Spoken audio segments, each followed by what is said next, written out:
All right. Okay. 10, 10, 10. All right. I think you guys can hear me now. We should be good to go. We should be good to go. Good to go. Okay. All right. I hope it's not too loud or too soft. All right. So today we're gonna. Well, I kind of did a few episodes of my religion, hypnotistic, and basically to make a quick breakdown of what this channel is gonna be talking about. And what I want to do is something that's like, how should I say, it's a little grimy in the background. It's a little grimy. A little grimy. All right. Yeah. Okay. So yeah. So yeah. All right. So yeah, what we're gonna do today is basically I'm gonna break down um my analyzation, my research, my little study. Um, I'm not gonna go. Well, this is gonna just kind of be the first chapter of it, and or EP. And what my whole goal is to basically make sense of these religious books, because I personally think that the books are all the same. They're talking about the same characters, the same people, the same locations, same storylines, same events. But for some reason, in the present life, you know, it's almost like these religions versus nature. It's like nature by itself. Now, some people would say nature is, within the religion, which is, could be understandable, but it doesn't really collide 100% logically as well as common sense. Um,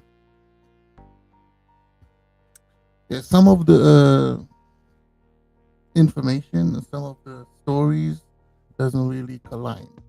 Align or collide with what's really happening to the earth itself. There's so many gaps. You know what I'm saying? Yeah, there's so many gaps in the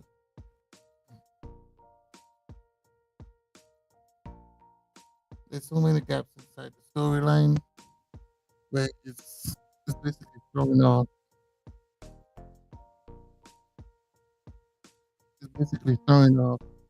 you know, the logical sense of it. So with that said, what I'm gonna do is I'm gonna have this Quran out in some of the key names and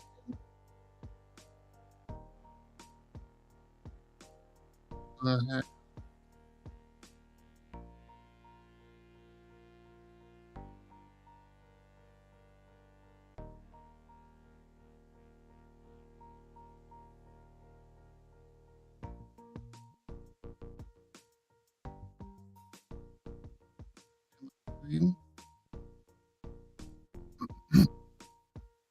what I'm talking about. All right. So I hope you guys can see this. And, all right. So in here, you guys can see Genesis, which is the King James version, and then I have the Ethiopian version on the right side. Well, maybe your left, right, but it's on my right. Um, and basically, what I want to do is compare the story. Now, and then I have the Quran section, but I have to kind of like do a little bit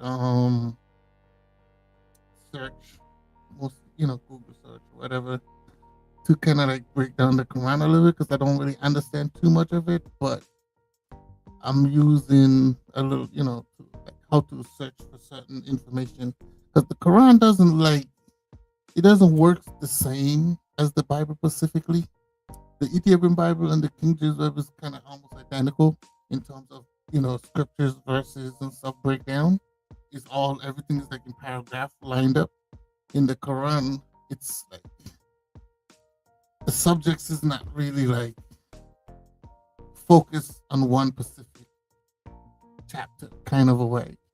It's almost mm, like okay, let me just compare it with the King James. So this is the first confusion about this. In the King James and the Ethiopian Bible, right? I'm gonna go to the pages. Let me go to the chapters. All right, so as you guys can see here, in the Ethiopian Bible,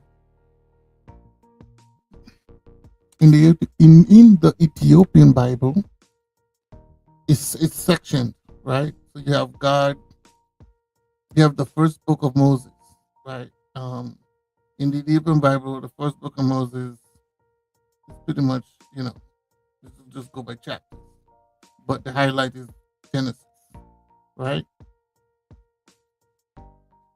In the King James version,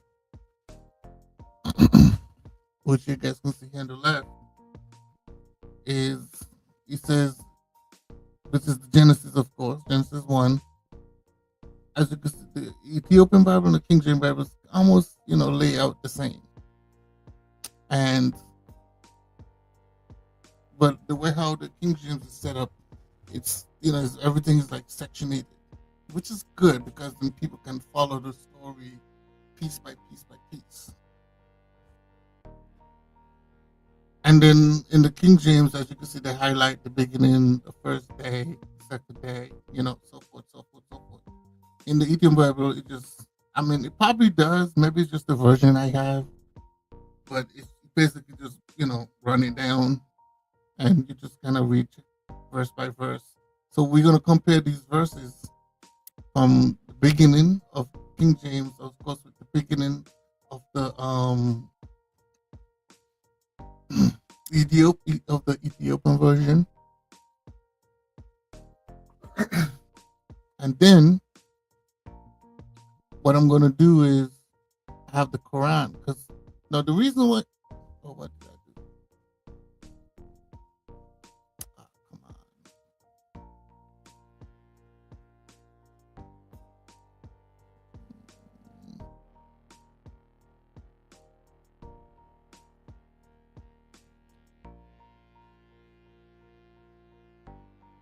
What did I do? Okay. So I was saying in the Quran, for some reason, the Quran doesn't break down the same formula. Maybe there's a different version that I don't know about.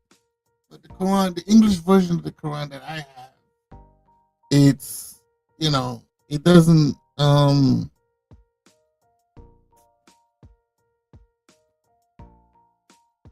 they have more edition. Let me check something really quick.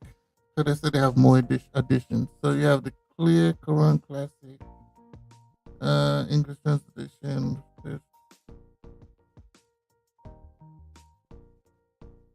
So they have different versions, as you guys can see. And I guess it's like different languages. This is probably most likely. So it's okay. So it's Dutch, Portuguese, Spanish, France, most likely Hebrew. I don't know what teens is. Modern related language for young adults exploring the Quran on their own. Okay, so this is like the teen version for younger people to kind of like analyze the Quran. Let's take a look at it. Let's take a look at it. I'm side noting for a second. I didn't really let me see. The name of the most people. All right, what I want to see is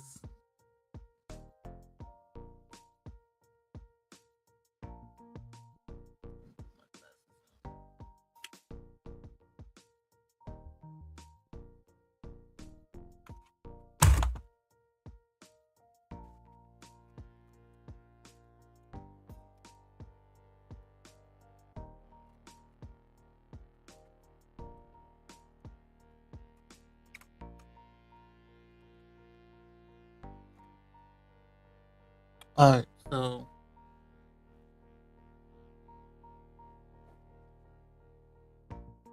okay, put my glasses on. So then, even in this section, even in this section, they have so you have you have kids, teens, adults, and deeply studied, right? Um, my only problem is so they have what they call the opening. Now, the opening does not start like Genesis. This is the opening, and as you know, so Genesis starts with in the beginning God created the heavens and the earth. Okay, in the Quran, in the name of Allah, most merciful and most kind, blessed belong to Allah, the Lord of all creation, and most peace, most merciful to the most kind Master of the days of judgment. We worship only you, and we ask only you to help. Guide us to the straight path, the, the path of those you have blessed, not those who earned your anger, nor those who lost their way. All right, so this is how the Quran starts off. And of course, the Ethiopian Bible is very similar to the King James, but the only difference between the Ethiopian Bible and the King James version is that, you know, the wording are not the same. And just to give a little quick breakdown, um, let me be more precise. The King James, let me see.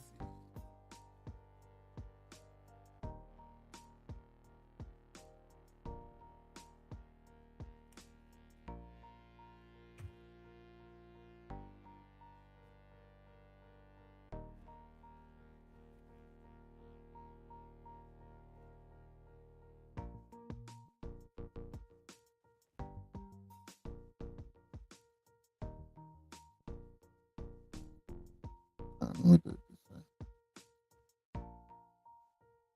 Let's see. I think it should have. This is a 2025 copy. It should give me. Let's see, I think you have like a quick breakdown of Solomon gets the for this book, and which was pretty much redone in 18. So we put the black edition,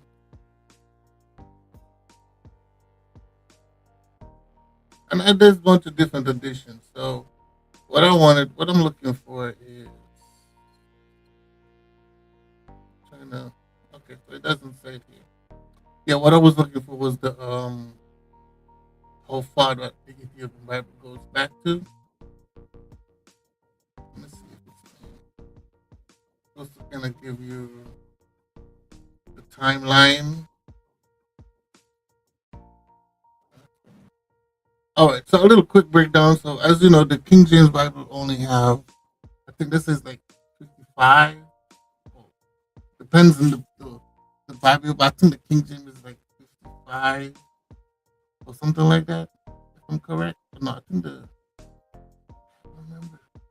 But anyway, so I think it's 66 or something like that. I think it was like 66. But anyway, the Ethiopian Bible have close up to 80 books. Very similar to the Apocrypha. I don't know if anybody know about the Apocrypha. Apocrypha was basically translated from the directly from the Greek Bible. So you know that's the most recent copy, like full recent copy. So you get that. But what I'm looking for is the timeline. But I could just search it. I'll just look. So let's go back to the page because we don't want to get. So we're gonna leave it right there, and then we're gonna do a quick little search, and we're gonna go with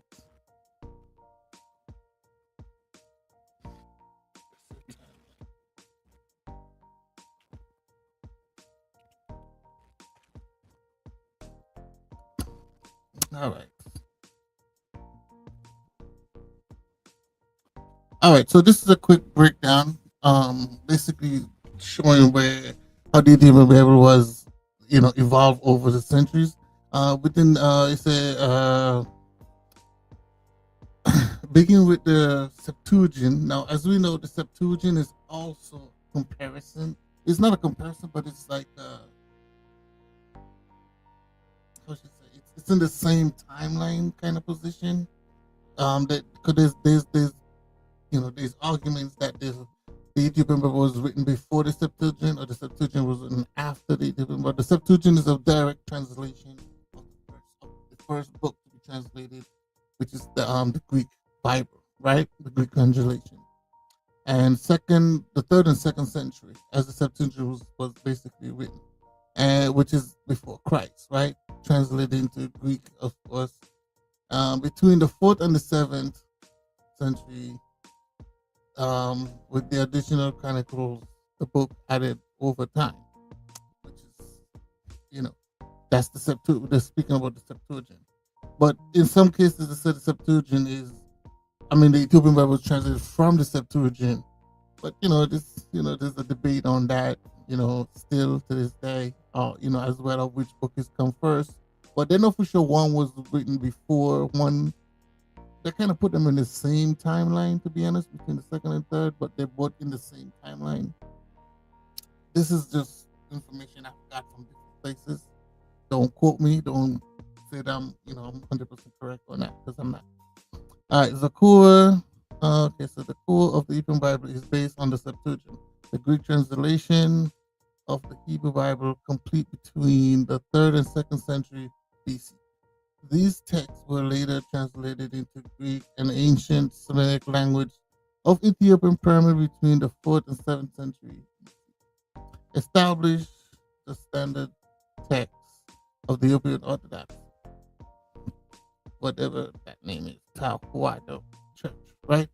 All right, so basically that's the breakdown of the Ethiopian Bible in terms of the timeline, which makes it older than the King James, just to be clear, right? It's older than King James. Okay.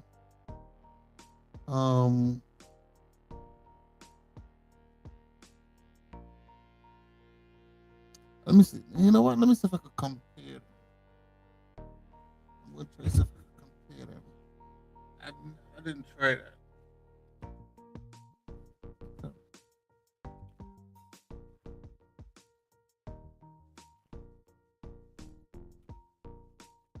Compare.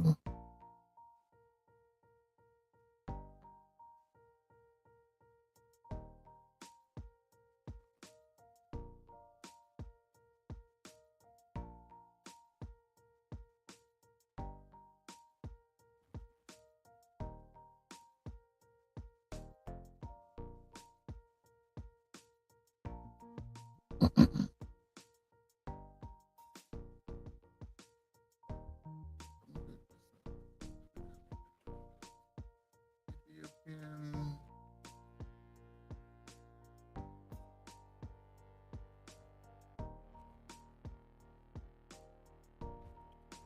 King James.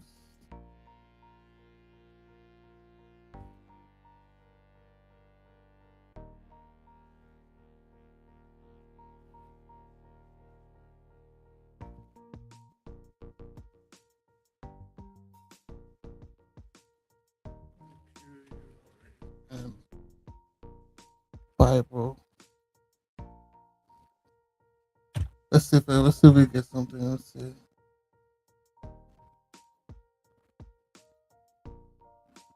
Context.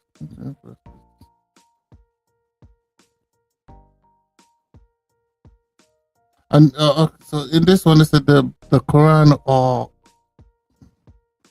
okay. So we already get the date on the Ethiopian Bible, which is and that's the Septuagint between the third and the second century.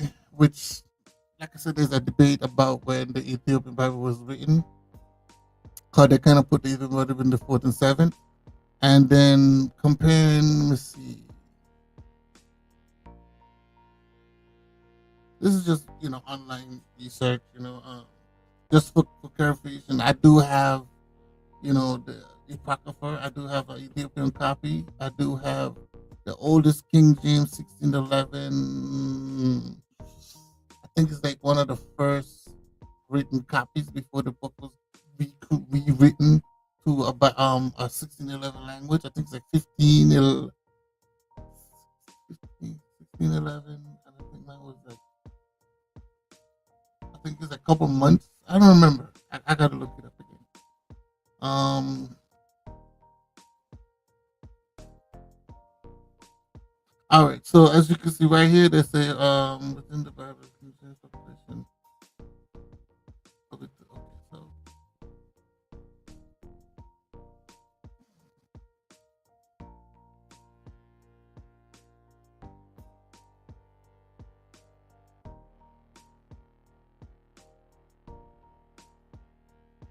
when it comes to the Bible, the King James may be most popular of all modern versions. Before the King James Bible, there were seven versions of different sections of the Bible. But the first complete translation was John Wycliffe Bible, which was translated to English from the Latin in the 14th century. The other Bibles translated includes the Tyndale Bible, which was translated from the Greek and Hebrew text. The Cordell Bible translated in uh, Coverdale in 1535 was the first complete Bible in the modern English in 1539. So the Coverdale was the first Bible translation, which is 1535. And then they have the modern English, which is 1539. The Great Bible was the first Bible sanctioned by the British Crown, according to the Christian Apologetic Research Ministry. Da, da, da, da. All right, so which is this book right here, right? So we talk about 15, and then we go back to the 16, and I think we come into the 16th century. And we have here's the Vulgate,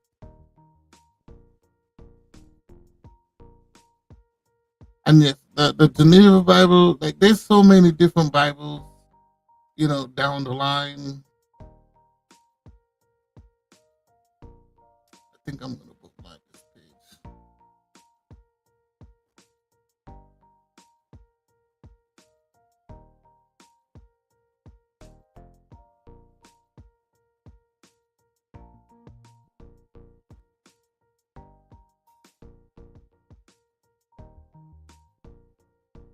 Yeah, I'm gonna bookmark this.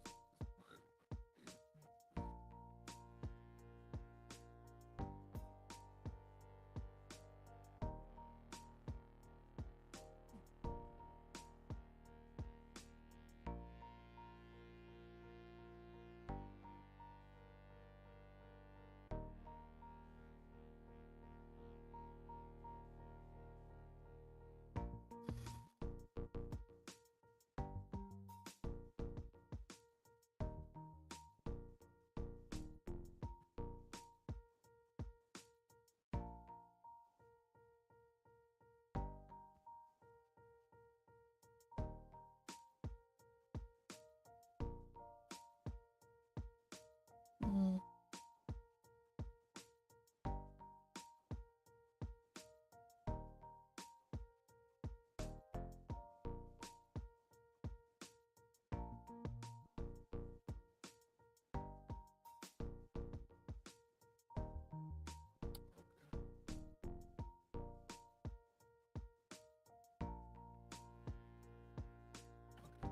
I did that. Side note: I just wanted to bookmark this page because I like how they lay out you know, how they break it down from based on the timelines. All right, so that was this is comparing the text of King James and the Quran, as I said. Let me see. In the Quran, basically what I'm doing right now. I'm just kind of giving a little timeline on the Quran. I mean, on the Bible. the timeline about him to show, how old he is, you know.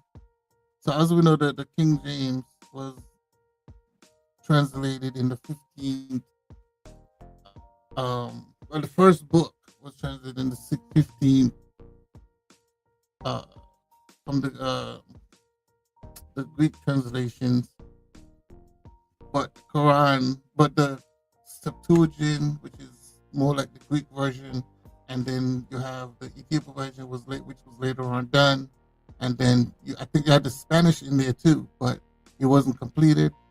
And in the 1500s, then you have the English, and then they had the different versions of the English of the King James, or the English Bible, or the Bible that was translated all the way down to the King James version.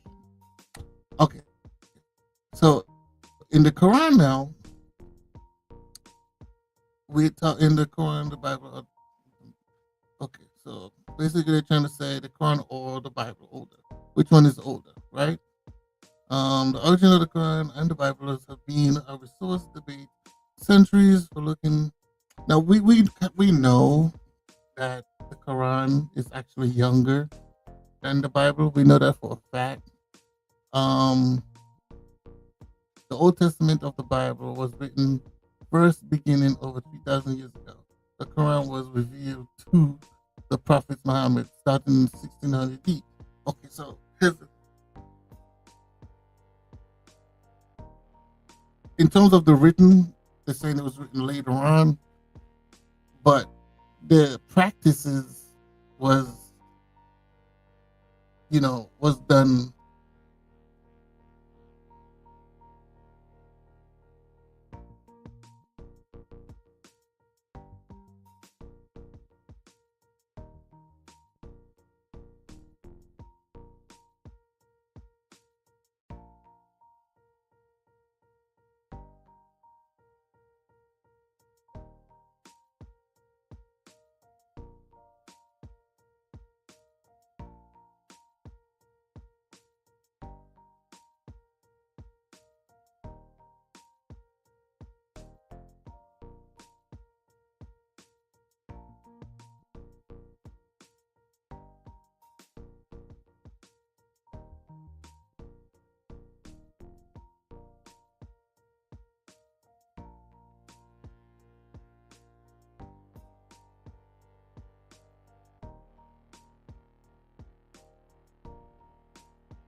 if the common sense here is, I don't, maybe I'm doing, somebody gonna be like, oh, you're not reading it right. You're not reading it right.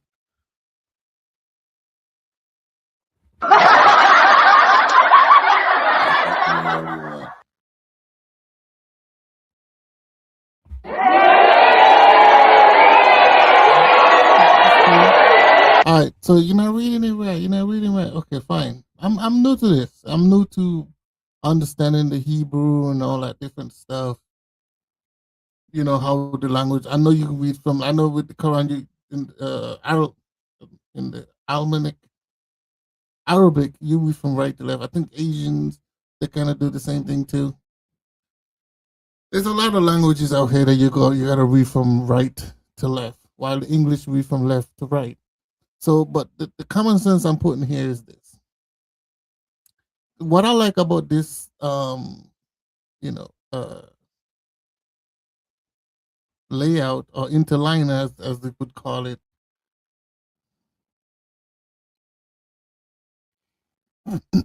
it gives you all the different breaks down, with the wordings, so that way you could kind of like understand, and you can highlight. It give you the different, like the Greek. It give you the Hebrew and the Greek study, right? So you can like analyze or compare the wording and the language, so you know which word is for which word. No, remember, no, I don't know to speak Greek and I don't know to speak Hebrew, but based on what I'm observing, you got reading the Hebrew from right to left. It starts with in the beginning, because as you can see the yellow. I don't know if you can see the yellow. The yellow highlights in the beginning, which is correct, you know. And then the second word, it said created, right? And if you go to the king, and if you look into on the right side, you say in the beginning, God created. So God came before created, right? Which makes a lot of sense because God is one who created it, right? In the Hebrew section, it said, in the beginning, created God. That alone is just a little bit diabolical right there. In the beginning, and created God and the heavens and the earth. So something created God based on the Hebrew perspective now, and I'm reading it verbatim based on what I saw. I'm not saying, I'm not taking um nothing out of the book. I'm not changing anything. I'm reading it common sensely for what I see. Now, somebody will say, that's not how you got to read it. You got to break it down into English, and the English is going to have to translate it in a way how it makes sense. Now, let's think about it this way. If it said, in the beginning, created God, to me, that makes sense. Because the person who's writing the Bible, or the Hebrew Bible, the Greek study, well, let's go with the Hebrew because they're before Greek. The person who's writing the Hebrew book or writing the words in Hebrew, they're telling you that they're saying, in the beginning, created. They didn't say he, they didn't say who, they didn't say what. They just said, in the beginning, created. So something created. And then they said, God.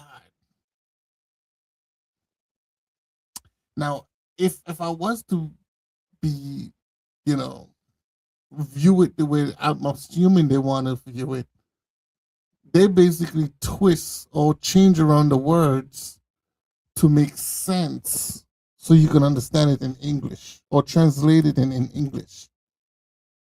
Because if this is the raw Hebrew, if this is the raw Hebrew, you read it the way it was created. You read it the way it was written. You translate it the way it was written. You don't change the way how it was written. If the Hebrew said in the beginning created God, and the heavens and the earth. Why is it translation English or any other languages? It says, "In the beginning, God created heavens and the earth." How you know that the person is saying that God did it, or the person that they created God? God is the one who created itself, and God is the one who created the words created. God. It's like he's like, okay. So let me make sense. I'll make sense out of it. God. No, no. Let's just say creator. There's a creator in the beginning. Create the creator. This is the beginning. Okay. The creator created God and the heavens. That's how that sounds to me. It doesn't sound like God create, because then if you do it in the way that they want you to perceive it, in the as the King James would say, it says, "In the beginning, God created the heavens and the earth." But in the Hebrew Bible, it didn't say God. It didn't say God created. It said created God the heavens and the earth. Maybe I'm, like I said, maybe I'm just reading it wrong. Maybe that's what it is. But I'm gonna take it at face value, and I'm gonna read it as I understand it, and that's just it right there. Let me see something. So you could add. Okay, so you could add what you want. Amplify, English version, the New King James, Webster Dictionary.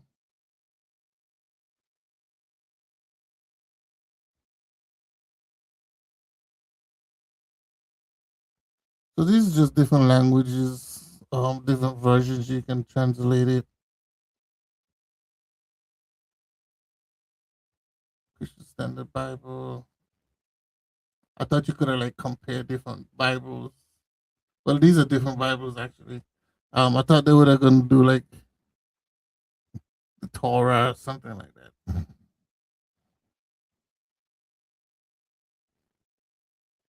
So let's go with,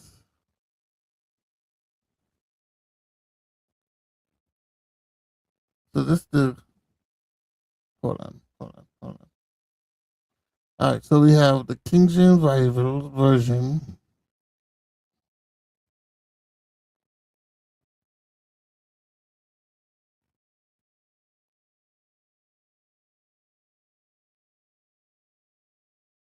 All right, so let's do the King. No, I already have the King James.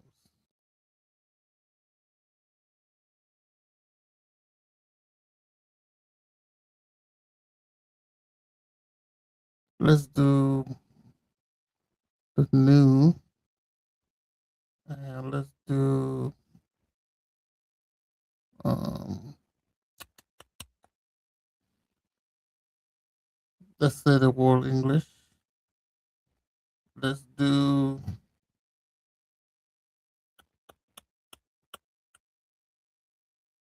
what do you mean by God Word Translation?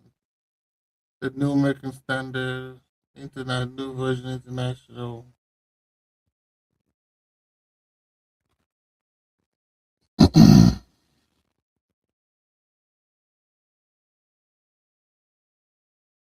Where's the NIV?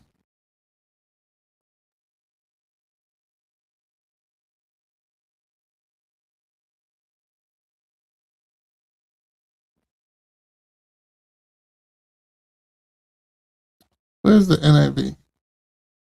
There we go.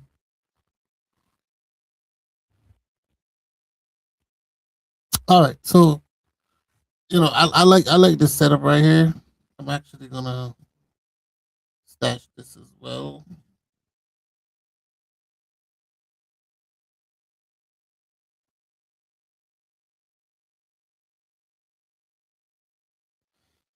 All right,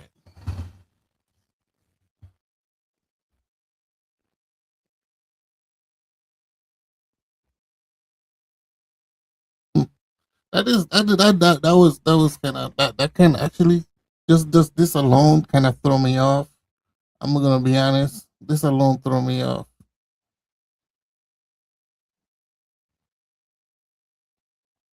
And the see why they keep changing up the words.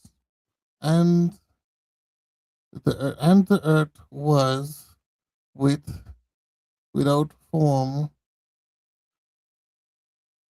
and void and darkness. And then they go all the way down upon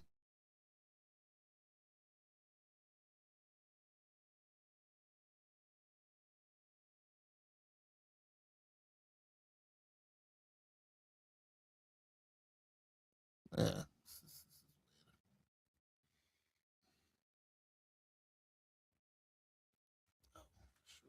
My hand is killing me.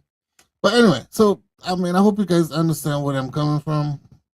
So basically, we're trying to understand how the Bible works. Like I said, I'm not trying to convince anybody to anything. I'm not trying to convey nobody or you know turn nobody or anything like that. I just want to break it down. I know there's a lot of people out there like me just thinking like, let's have a Bible study online and let's ask the questions as we're breaking it down. Let's do the research. If you want to call it a group processing thing, we can do that. And let's see if we can analyze and break down how the Bible was. And matter of fact, I think we should start. I think the first, you know, whenever, I ain't got nobody here watching me right now, but when I start adding more people, hold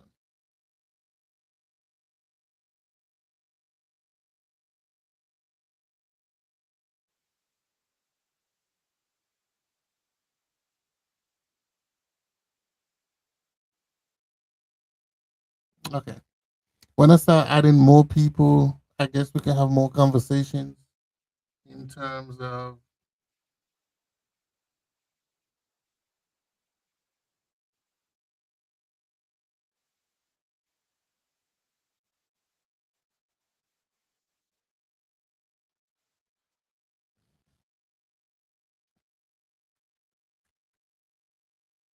yeah, in terms of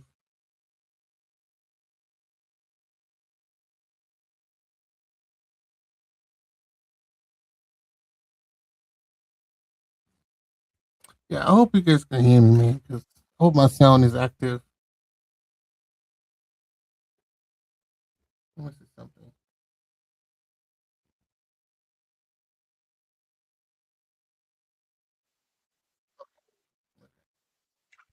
Yes, they can. Yes, they can. Yes, they can. All right, let's close that. I don't want to overstream. I don't want to overstream my. I want to have a lot of memory so my computer can move freely. Okay, back to what I was saying. So yeah, yeah, man. It'd be nice to have not a Bible study, but more of like a study session or a community, like a conversation study session, breaking down what we view and understand about this book, about this thing. Because, like I said, religion is a hypnotistic. It's hypnotistic, and the definition behind that is basically saying people who are being hypnotized, people who think they're living in a reality versus something that was placed for them to live in. You're being directed, or if you want to use another word, control, or you're living in a delusional mind to think you're living naturally, but you're not. Basically, that's the break of it. If you want the actual definition, you guys can look it up. But you know, just in a small way, hypnotistic is basically saying that when you wake up every day, from a child, you're shaped to learn the world as it's supposed to be.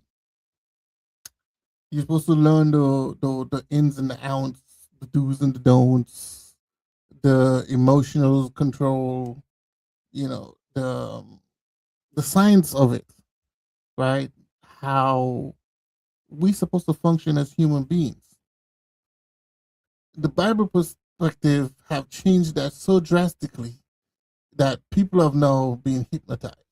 And the continuation of the hypnotistic behavior is constantly being pushed through government systems, right? Or if you want to call, or if you want to say, to cultisms, which also create another form of hypnotistic.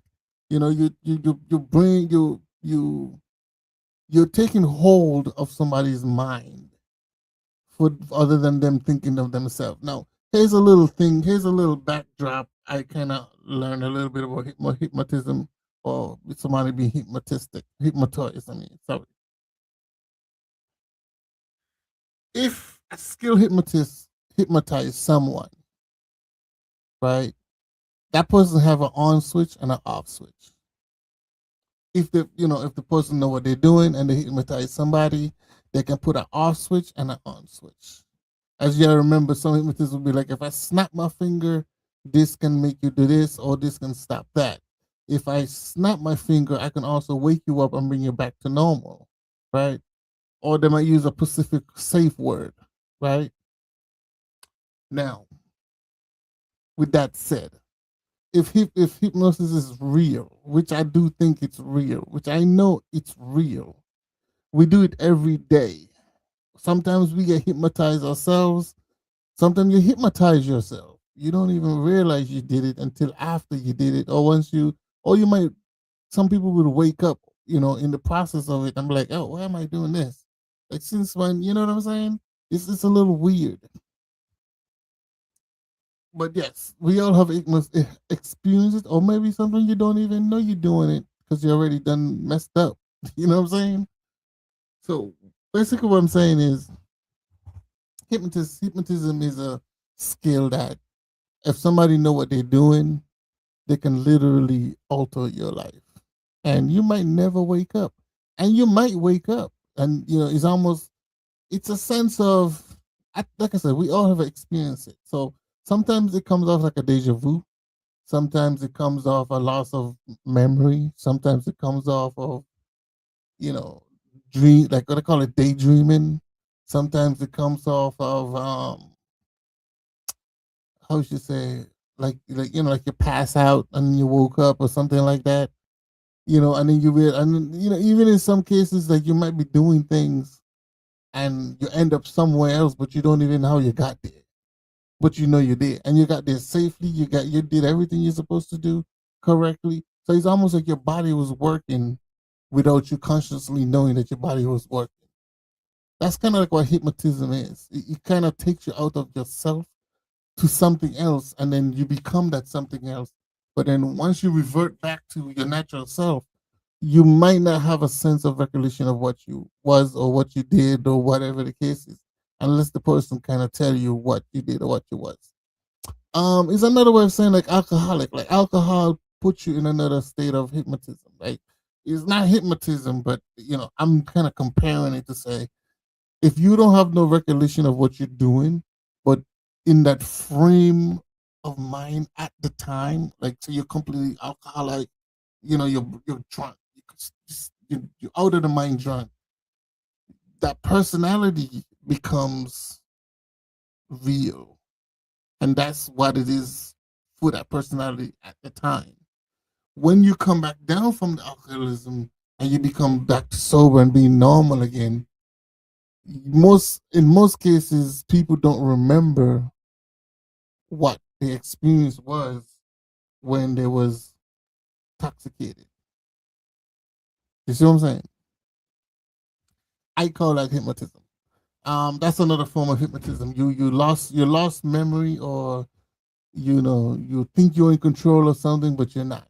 It's all form of hypnotism. It's the same thing. It's just that you're doing it uncontrollably. You know, um, a hypnotist can do it controllably because he's literally performing the task on you to hypnotize you. If you uncontrollably hypnotize yourself, some people could do it by in a mirror, or like you said, they drink too much alcohol. They use substances to take them to a different place, uncontrollably to their natural state of mind. The difference between somebody in a hypnotist phase and a person who is in control of themselves is that you will be unaware and aware of what you're doing, what you're saying, how you're moving, how you're acting. But of course you wouldn't, because you would do things a certain way if you was in control. If you're not in control and that other side of you is taking control, then if anything, they call it possess, right? That made me think sometimes, like, a lot of historical events when people was going through these weird emotional things and stuff like that, they might have considered that some kind of possessed situation, but the person was not possessed. They just was going through some crisis situation. Like, here's another one. Here's another one. Sometimes people get overly whelmed, stressed out, pressured.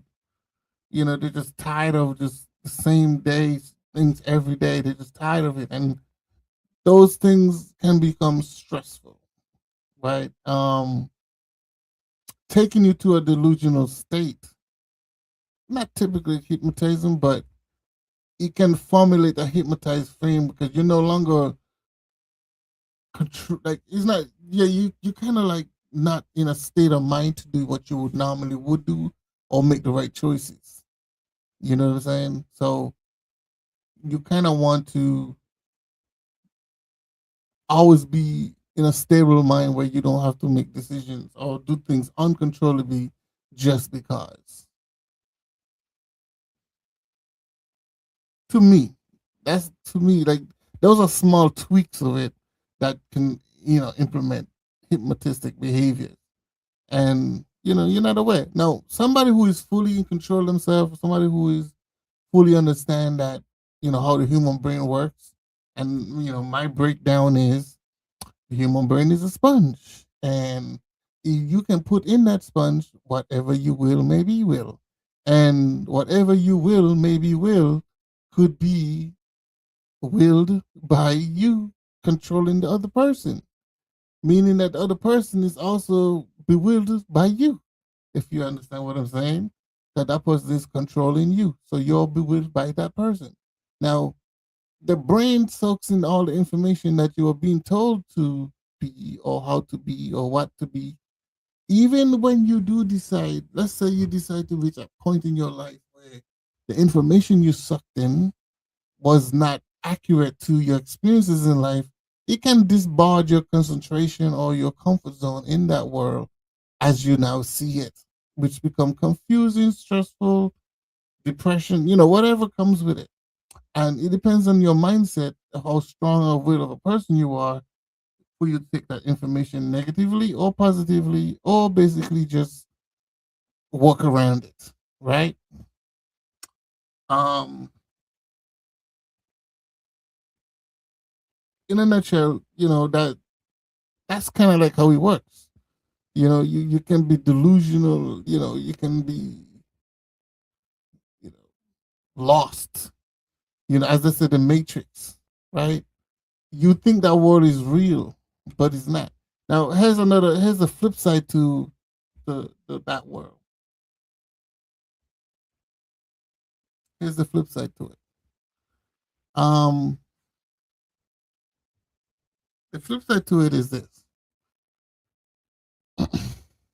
if you're in control of yourself and you understand what natural based nature is, or what human based nature is, and I'm using the word nature because outside of nature, everything was man made.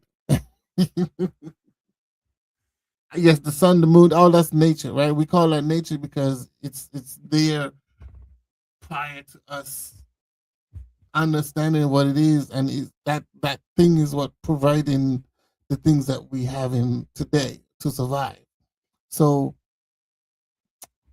if you are in tune with yourself, meaning that you understand yourself, you should know. And if you was raised right, or maybe you come into some understanding of how it's supposed to work, you should know that you should know that everything, all, let me just say emotions. Let's start with emotions. All your emotions is bewildered by you. Yeah, I'm talking like the Bible. It's bewildered. It's bewildered.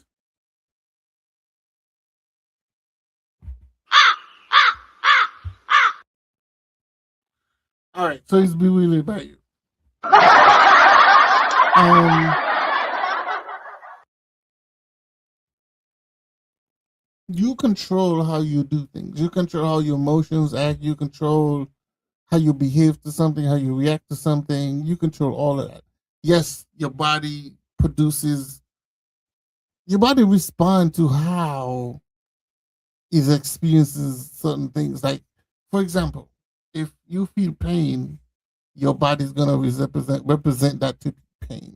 So if you see the object or whatever it is, you're gonna automatically resent that. You're gonna automatically attach that to pain, right? And you might even get a remnants of the pain in your head to what it feels like and the degree of how much the pain feels because you saw it, you experienced it, you know what it is.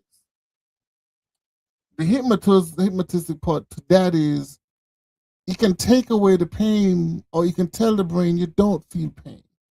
And then you will now touch that thing and not feel pain.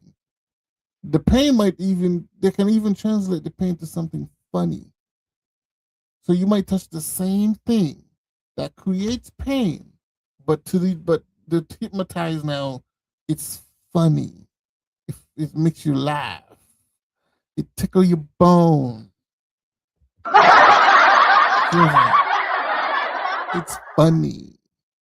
But the thing is, it's actually not funny because in the reality world, it's painful, which makes it, which puts you in a delusional state because you're now turning something that's real into something that's unreal. And it messes up with your mind. Now, picture that perspective in the real world, in the way we live today. And even in this book, using these religions and stuff. Prior, in my understanding, the books, these religion concepts, highlighted certain locations or started in certain locations, tried to spread out in different locations. And there's locations that was never touched or influenced or introduced to.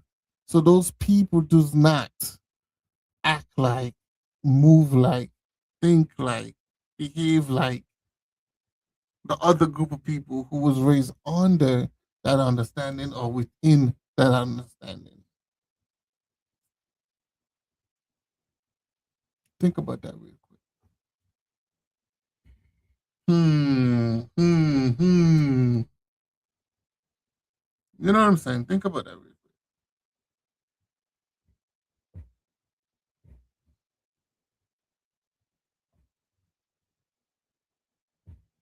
Hmm. Hmm. Hmm.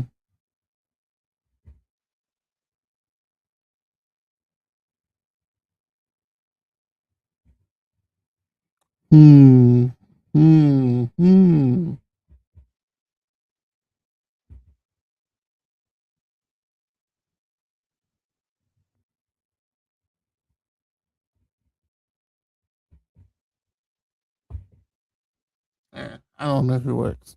I don't know if you work on that. I was trying to make a sound effect.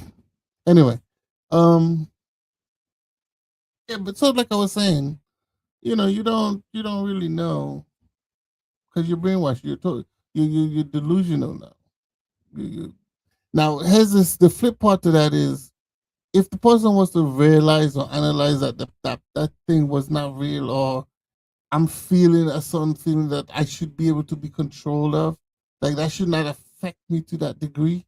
I'm not saying that these feelings doesn't bother you. Yes, it does. But the problem is that you'll be able to navigate them much more proficiently if you don't fall under these, cycle of control. That's the issue with this. We too falling under the cycle of control, and that's why that's why I said, like I said, maybe I'm translating it wrong, but to me, if the words have, if, let's for the something simple, if the word is literally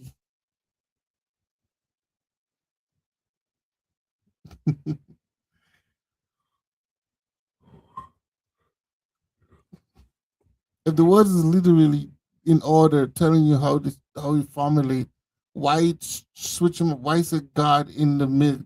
Because you know what happened. This is what I think happened when the person was translating these books or these boards or whatever. There's in the English point of view, they have to have, as I say, in the beginning, and then they have to put like a character, or they have to put something that it's speaking of, right? The subject that is speaking of, and they assume that's God, right? So they put the word God there to basically,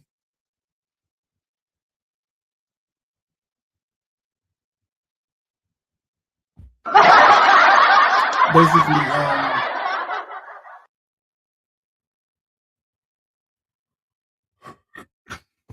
to basically make sense of what they're saying. So they're trying to make sense of the translation, but translation already saying, telling you what it is. He said, in the beginning created God. Now, when they say in the beginning created God, if you was to think logically, common sensually, you would say, well, God got to go before created, because in the beginning, God, that's how just the language works, right?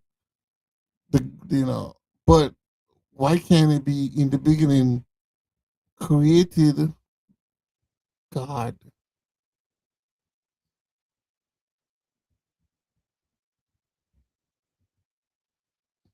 Mm. Yep. I'm getting a little sleepy now. I just had a quick thought, real quick. I quick thought about something, but yeah. So I'm gonna leave this. I'm not gonna go. We could talk about this another time. I will bring this up because I want to be able to have this conversation in translation. Why change the translation to fit another language when you know how we know this is not exactly how they wanted to say it? How we know that, right? All right. So with that said, that's for that. I'm gonna get rid of this because I don't need it anymore. All right. So back to what I was saying with the Quran is the Quran breakdown. As I said, there's no word. The word Genesis is not in the Quran.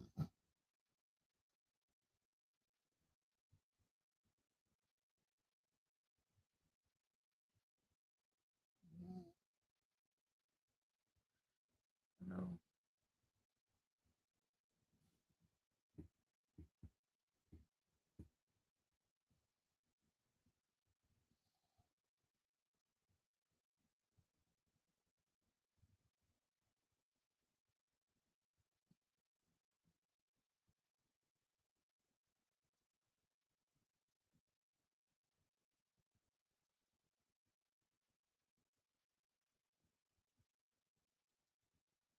Okay.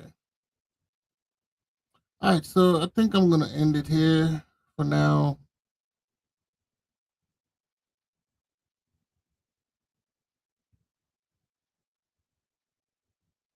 And then when the next episode I do, which we're gonna go more into the reading, and I'm gonna try my best to involve the Quran into that.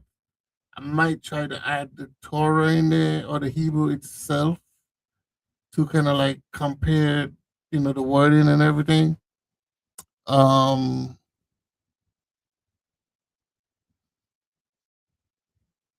yes, I actually stopped. I kind of started a few episodes of these before, but I decided to add the Quran in there because it's the Christian Bible, the Ethiopian Bible, the Quran, and then the Torah. is the main.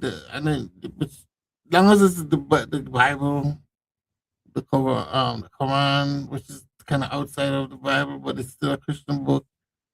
The Torah is basically the whole the makeup of the religion point of view. Like that's it. That's just what it is. Religion, and I want to, like I said, have people or bring information for people to think, ask questions, understand the information, and make of it what you will.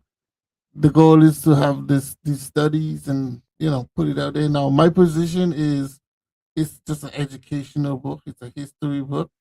It's a book of mythical stories. Some of them are more realistic. Some of them are not.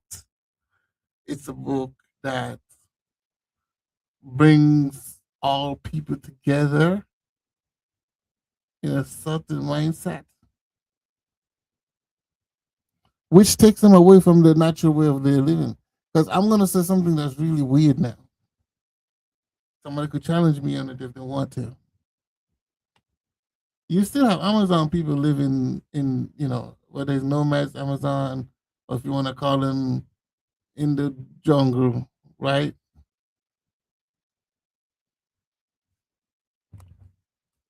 These people still have lineage today, still live in these areas to this day. They ain't going around warring and beefing with nobody. Back then, they didn't do it either. Maybe somebody might come to the tribe and start something, but it's not on the scale where they're like, oh, we're gonna just go in and just try to murder everybody. That was not happening. Now it wasn't happening. No, it didn't happen. Not saying they didn't have little wars and little hit here and there, but it wasn't consistent or in the progress of how they like. Oh, we just want to keep destroying these people and take over whatever they have. A little side note: I really do think that Ethiopia, I mean King, the King James Bible is not real. But with that said, I think I'm gonna call it quits at this point. Um, so, like I said, the next chapter, the next episode, we're gonna go into the conversations in terms of Genesis. We're gonna start with Genesis 1 in the beginning, and we're gonna try to do the same thing in the Quran. We're gonna try to, because the Quran don't really talks about creation, right? Um,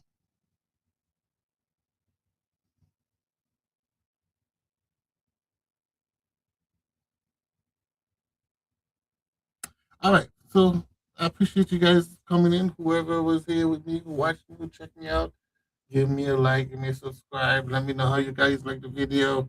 Challenge the things I'm saying, question the things I'm saying, conversate with me about the things I'm saying. And I would gladly love to have a conversation with you guys. Speaking about what we're reading. Now, I want to break down I do want to continue this thing for quite a while. We're gonna go chapter to chapter, chapter, verse, verse, and we're gonna make sense of it. So, any for people to come, off behind us after us to understand the book and how to, ask the questions that everybody don't want to answer, they could probably come to this channel and be like, okay, well, this person is speaking about this person is speaking about that. We're not just gonna favoritize and make other people feel good. You know what I'm saying? So, with that said, I'm gonna end the channel right here. Um,